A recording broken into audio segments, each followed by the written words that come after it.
සියලුම දිනම සාදරයෙන් පිළිගන්නවා. අද සිනමා ස්කූප් LK YouTube නාලිකාවට. ඉතින් අපි අද ඔයාලට අරගෙන අවිල්ලා තියෙන්නේ හිතා ගන්න බැරි කතන්දරයක්. ඉතින් ඇත්තටම මෙතෙක් අපේ නාලිකාවෙන් අරගෙන ආපු වීඩියෝ වලට එහා ගිය හිතා ගන්න බැරි සිද්ධි නාමයකින් යුක්ත කතන්දරයක් තමයි අපි ඔයාලට අරගෙන ඉන්නේ. ඉතින් ඒ හින්දාම රැඳිලා ඉන්න SLTV අපිත් එක්ක වීඩියෝ එකේ අවසාන තත්පරය දක්වාම. ඉතින් පන්තිභාර ගුරුතුමියක් විසින් ඒ පන්තියේම ශිෂ්‍යයෙක්ව ලිංගිකව අපයෝජනය කළා කිව්වොත් ඔයාලා පිළිගන්නවද? ඉතින් නිකම් ගුරුවරියක් නන් නෙවෙයි ශිෂ්ට කෙනෙක්. කොහොමත් අද කාලේ අහන්න දකින්න ලැබෙන්නේ ඒ වගේ ප්‍රවෘත්ති. ඇත්තටම ඔයාලට මීට කලින් දිනවලදීත් ලංකාවේදීත් මෙවැනිම දේවල් කිහිපයක් අහන්න ලැබුණත් මතක ඇති. ඉතින් ඇත්තට මේ කතන්දරේ ඇය ශිෂ්ට කෙනෙක්ද? මේ හැමදේම දැනගන්න පුළුවන් අද අපි ඔබට අරගෙන එන ෆිල්ම් එකේ අවසාන තත්පරය තෙක් රැඳිලා හිටියොත්. එහෙනම් අපි වැඩි කතා නැතුව යමු ෆිල්ම් එකට.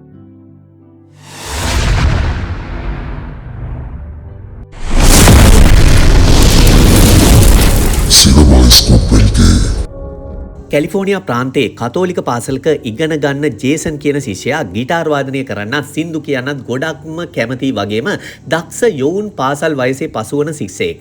ඉතින් මේ පාසල් නිවාඩුවෙන් පස්සේ ජේසන් සහ ඔහුගේ සහෝදරියව ඔවුන්ගේ දෙමාපියන් විසින් නැවතත් පාසලට ගෙනෙල්ලා ඇරලවනවා.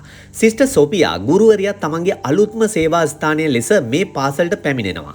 සොෆියා ඉගැන්වීමට වගේම හරිම කරුණාවන්ත හදවතක් තියෙන තැනැත්තියක් කියලා තමයි ඉස්සර ඉඳන් ප්‍රසිද්ධියට ලක් වෙලා තියෙන්නේ. ඉතින් මේ වගේම ශිෂ්ට කෙනෙක් මේ පාසලට ආපු එක ගැන පාසලේ ප්‍රධාන පාලිකා ශිෂ්ට ඉන්නේ ගොඩක්ම සතුටින්. ඒ හින්දාම ඇය සිස්ටර් සොෆියාව ඊටම උණුසුම් ලෙස පිළිගන්නවා. ඒ වගේම සිස්ටර් සොෆියාට ඇයගේ ක්වාටර්ස් එකට එක්කරගෙන යන අතරතුරේදී ඇයට ජේසන්ව මුණ ගැහෙනවා. මේ ඉන්නේ තමන්ගේ පන්තිභාර ගුරුතුමිය කියලා පාසලේ ප්‍රධාන පාලිකා ශිෂ්ට ජේසන්ට සිස්ටර් සොෆියාව හඳුන්වලා දෙනවා. ඉතින් සිස්ටර් සොෆියාට ජේසන්ව හඳුනා ගැනීම ලැබීම නම් ගොඩක්ම සතුටට හේතුවක් වෙනවා. මොකද ඇය මුල ඉඳලම YouTube එක හරහා ජේසන්ගේ රසිකාවියක්. ඇය ඒ අවස්ථාවේදී හැසිරෙන්නේ හරියට ජේසන් වෙනුවෙන්ම මේ පාසලට ආව වගේම තමයි. ඇය හැම වෙලාවෙම සිස්ටර් කෙනෙක්ගෙන් අපේක්ෂා කළ හැකි හික්මීමක් ඇති තැනැත්තියක් නන් නෙවෙයි. ඇය ලිෆ්ට් එක ගාගෙන තමයි ඇයගේ පාසලට එන්නේ. නමුත් ඒකට ප්‍රධාන පාලිකා සිස්ටර් අකමැති හින්දාම ඇය ඒවා අයින් කරනවා.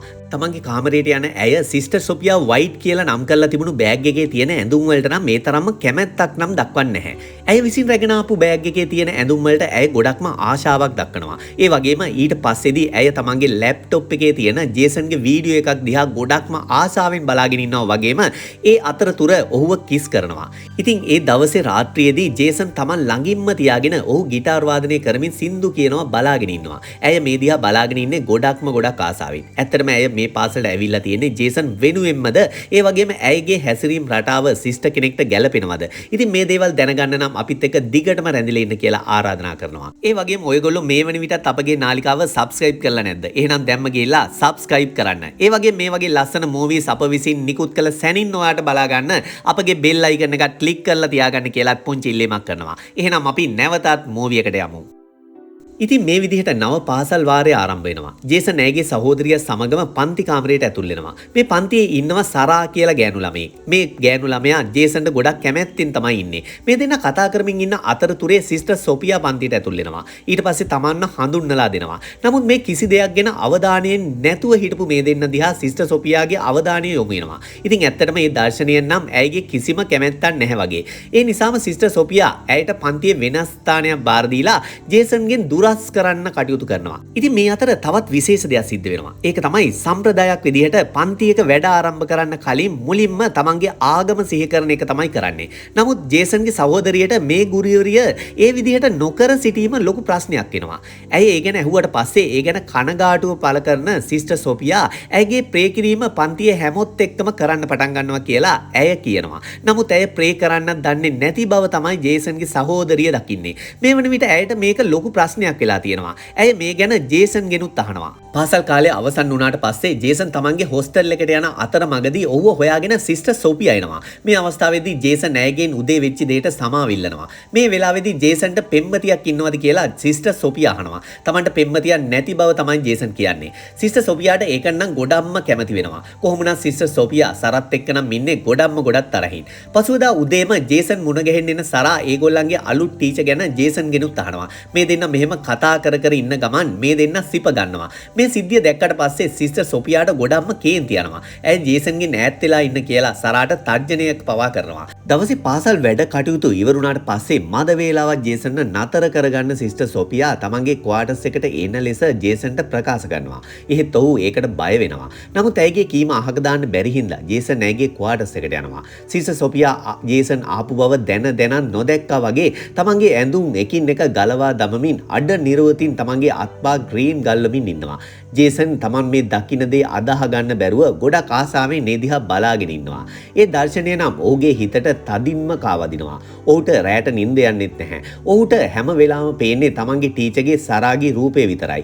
පසුවදා ජේසන් මුණ ගැහින්න එන සිස්ටර් සොෆියා සිදුුනේ මොකද්ද කියලා හරියටම දැනගෙනත් නොදන්නා වගේ ඊයේ ක්වාටර්ස් එකට ආවේ නැත්තේ ඇයි කියලා ඔහුගෙන් අහනවා. ඔහු ගොත ගසමින් ඒ පිළිබඳ සමාව ඉල්ලනවා. එහෙම වෙන්න පුළුවන් අවසාන අවස්ථාව මේක විතරක් කරගන්න කියලා ජේසන්ට පවසමින් ඇය එතනින් පිට වෙලා යනවා. සතියන්ත නිවාඩුව සඳහා ජේසන් සහ ඔහුගේ සොහොයුරිය එක්කයි යන්න දෙමාපියන් එනවා. යන්න කලින් සාරා ජේසන්ට ලබා දෙන ආදරණීය සමුගැනීම දෙස සිස්ටර් සොෆියා බලාගෙන ඉන්නේ කන්න වගේ.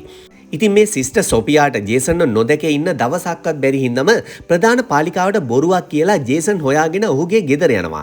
ජේසන් මේ වෙලාවේ මිදුලට වෙලා গিitar එකක් ප්ලේ කරන ගමන් තමයි ඉන්නේ. මෙන්න මේ වෙලාවේ සාරාගෙන් ජේසන්ට ඇමතුමක් එනවා. මේක ඇහුණු සිස්ටර් සොෆියාට සාරා ගැන තව තවත් තරහ යනවා. ඒ වගේම කේන්තිය වැඩි කමට ඇය කාර් එකේ තිබුණු මත්පැන් වගේක් බොන්න හදනවා. ඒ එක්කම ඇය යමක් කල්පනා කරනවා. මේ වෙලාවේ ඇයට යමක් කල්පනා වෙනවා. ඒ සාරාට සහ ජේසන්ට හොඳ පාඩමක් උගන්වන්න. ඒ අනුව ඇය සාරාගේ පොත ඇතුළට මජ්ජුවානා එහෙම නැත්නම් ගංජා වගේක් දාලා ඇයව පාසලෙන් ඉවත් කරන තැනටම වැඩ කටයුතු සලස්සනවා. ඒ වගේම ජේසන්ගේ ඇඳ යට අරක්කු බෝතලයක් හංගලා ඔහුට తాවකාලිකව පන්ති තහනමක් ලබා දීමටත් කටයුතු කරනවා. මේ විදිහට සාරාට වඩා ජේසන්ට ලැබෙන දඬුවම ලිහිල් කරන්න ඇය වග බලා ගන්නවා. ඒ වගේම මේ පන්ති තහනමට ලක්වන හේතුව ගෙදර අය දැනගත්තොත් ඉවරයි කියලා දන්න නිසාම ඒ කාලය තුල හොස්ටල් එකට වෙලා ඉන්න ජේසන්ට සිද්ධ වෙනවා. මේ විදිහට වෙන සිදුවීම් ගැන ජේසන්ට වගේම ඔහුගේ සහෝදරියට තියෙන ලොකු සැකයක්. අන්න ඒ හින්දාම ඇය ජේසන් එක්ක මේ ගැන නිතරම කතා කරනවා.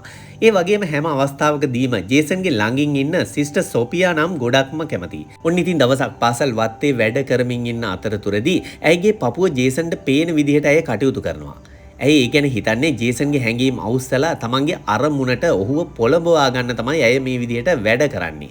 මේ හැම දෙයක් දිහාම ජේසන්ගේ සහෝදරිය බලාගෙන තමයි ඉන්නේ.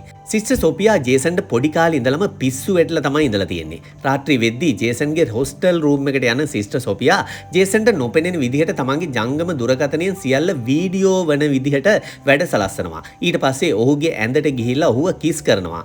පස්සේ ඇඳුම් සියල්ලම ගලවා දමා ජේසන් ලිංගික කාර්යයට පොළඹවා ගන්නවා. ඉතින් පසුදා පාන්දර උනේ මොකද්ද කියලාවත් හිතාගන්න බැරුව ජේසන් ඇඳට වෙලා කල්පනා කරමින් ඉන්න අතර ඇයගේ සහෝදරියගෙන් ලැබුණු කෙටි පැනවිඩයක් අනුව ඔහු ඇයව සොයාගෙන යනවා. ඒ අතරේ ජේසන්ගේ කාමරයට එන සිස්ටර් සොෆියා ඔහු ඇඳන් හිටපු ටී-ෂර්ට් එකක් අරගෙන තුලුරු කරගන්නවා. ඇය ඒ තරමටම ජේසන්ට පිස්සු වැටලා තමයි ඉන්නේ. ඒ අතරතුරදීම ජේසන්ගෙන් රිප්ලයි එකක් නැති හින්දා ඔහුව හොයාගෙන ඇයගේ සහෝදරිය එනවා. එතකොට සිස්ටර් සොෆියා මේ කර ඉන්න දේවල් ඔක්කොම දකිනවා. ඇය මේ ගැන ජේසන්ගෙමුත් අහනවා. ඒ තමන් කිසිම දෙයක් දන්නේ නැහැ කියලා තමයි ඔහු කියන්නේ. ඉතින් මේ දෙන්න කතා කර ඉන්නවා දැකපු සිස්ටර් සොෆියා ජේසන්ව තමන්ගෙන් ඈත් කරන්න උත්සාහ කරපු හැමෝගෙම පලි ගන්න තීරණය කරනවා.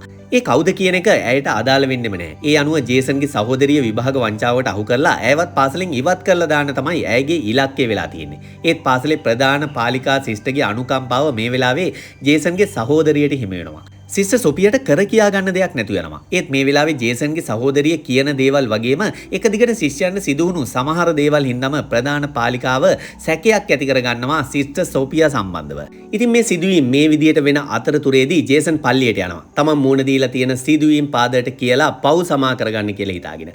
තමන්ගේ දැඩි කාමගින්නට ගොදුරු වෙලා ඉන්න මේ ගැටවරයා මොනම මොහොතක හරි ඔහුව මගහරින්න උත්සාහ කරයි කියලා උපකල්පනය කරන සිස්ටර් සොෆියා පල්ලියේ පාද විදිහට ඔහු කියන හැම අහගෙන ඉන්නවා. ඉතින් ඔහුට ඇයගෙන් කවදාවම බෙහෙරීමක් නැහැ කියලා පෙන්නමින් පල්ලිය ඇතුළදීම ඔහුව අපයෝජනයට ලක් කරනවා.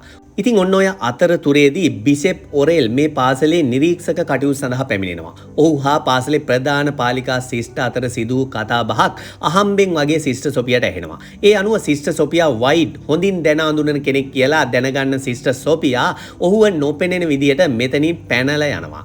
ඉතින් ප්‍රධාන පාලිකාවට තමන්ගේ ආච්චි අසනීප වෙලා ඉන්න බව පවසමින් ඇයට සැකයක් ඇති නොවන විදිහට මෙතනින් පිටත් වෙලා යනවා. එහෙම පිට වෙලා ඇය ආයමත් යන්නේ ජේසන්ගේ ගෙදරටමයි. ව්‍යාකුල වෙලා ඉන්න ජේසන් තාත්තත් එක්ක ඇති වුණු කතා බහ දුරදිග යාම හින්දාම ගෙදරින් එළියට බැහැලා ළඟම තියෙන ක්ලබ් එකට යනවා. එහිදී ඔහු මත්පැන් පානය කරනවා. ඔහු ක්ලබ් එකෙන් එළියට ඇවිල්ලා පාර දිගේ ඇවිදගෙන යන අතරතුරදී ඔහුව පොලිසියට මාට්ටු වෙනවා. ඉතින් ජේසන් ගෙදරින් එළියට බැහැපු වෙලාවේ ඉඳලම ඔහුගේ පසුපස ආපු සිස්ටර් සොෆියාට නම් මේක හොඳ අවස්ථාවක් වෙනවා. ඇය පොලිසියත් සමග කතා කරලා ජේසන්ව නිදහස් කරගන්න පවා කටයුතු කරනවා. ඊට පස්සේ ඇය ඔහුව එක්කගෙන ඇගේ නිවසට යනවා. ඉතින් ඇය මේ රාත්‍රිය ඔහුත් එක්ක ගත කරන්න තමයි මේ හදන්නේ. ඉතින් ජේසන් නම් මේකට කොහොමවත්ම කැමති වෙන්නේ නැහැ.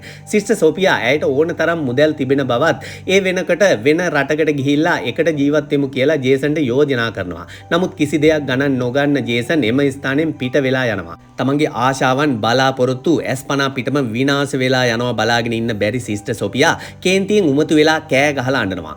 ජේසන් ගෙදරින් එළියට බැහැලා ගියපු හින්දාම ඔහුව හොයාගෙන එයාගේ තාත්තා එනවා. ඊට පස්සේ ඔහුව ගෙදර එක් කරගෙන යනවා. ජේසන් ගායකයෙක් වෙනවට අකමැත්තෙන් හිටපු ඔහුගේ තාත්තා ජේසන්ගේ මේ මුරණ්ඩු හැසිරීම දැකලා ඔහුගේ සතුට වෙනුවෙන් තමන්ගේ තීරණය වෙනස් කර ගන්නවා. ඒක අහපු ජේසන්ට ගොඩක් සතුටු හිතෙනවා. ඒ වගේම ජේසන්ගේ හැසිරීම එන්න වෙනස් වෙන බව ඔහුගේ සහෝදරිය දැනගන්නවා. ඔහු ගැන නිතරම සෝදිසියෙන් ඉන්න ඇය වග බලාත් ගන්නවා. ඉතින් පහුවදා පාන්දර මේගොල්ලෝ ගෙදරින් පිට වෙලා යන්න සූදානම් වෙනකොටම ඇය සැක හිතන වාහනයක් දැකලා ඒකේ අංකය ලියාගෙන ඒ ගැන හොයලා බලනවා. ඒක අයිති සිස්ටර් සොෆියා වයිට් කියන තැනැත්තියක් බව ඇය හොඳින්ම හොයාගන්නවා.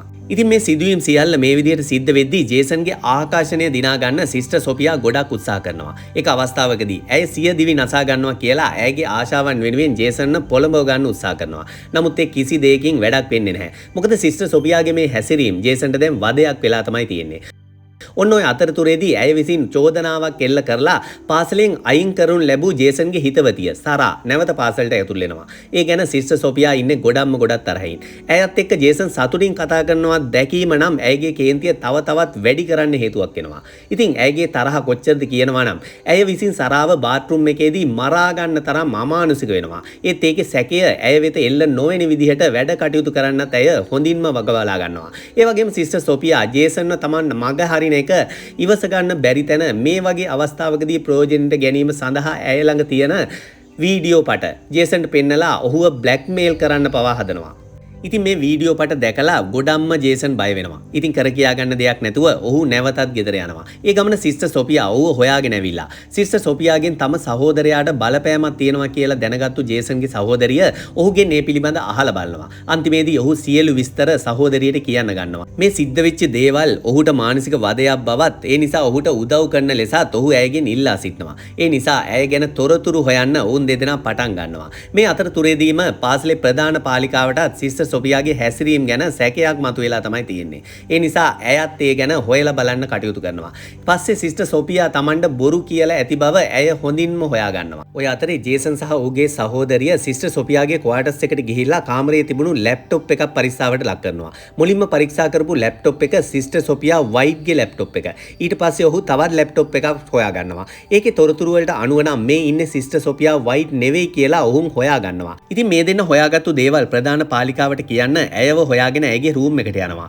ඒ වන විට සොෆියා Tamanට බොරු කියා ඇති බව හොයාගෙන ඒ ගැන ප්‍රශ්න කරද්දී ඇය හැසිරුණු විදිහ ගැන සැක සහිත හින්දා ඒ බව පාදයට කියන්න සූදානම් වෙනවා. ඒ නිසා ඇයව වළක්වන්න සිස්ටර් සොෆියා ප්‍රධාන පාලිකාවට ප්‍රහාරයක් එල්ල කරනවා.